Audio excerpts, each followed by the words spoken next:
سچائی ناقابل تردید ہے، بغض اس پر حملہ کر سکتا ہے، جہالت اس کا مذاق اڑا سکتی ہے، لیکن آخر میں یہ وہی ہے۔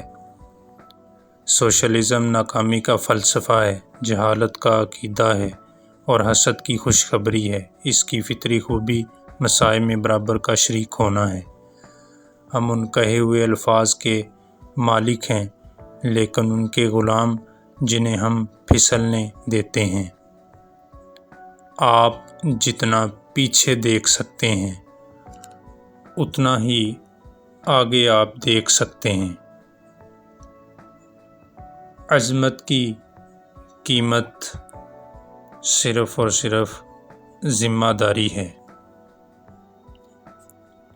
میں ہمیشہ سیکھنے کے لیے تیار ہوں، حالانکہ مجھے ہمیشہ پڑھایا جانا پسند نہیں ہے۔ تاریخ مجھ پر مہربان ہوگی کیونکہ میں اسے لکھنے کا ارادہ رکھتا ہوں۔ میں ایک امید پرست ہوں، یہ کسی اور چیز کا زیادہ استعمال نہیں لگتا۔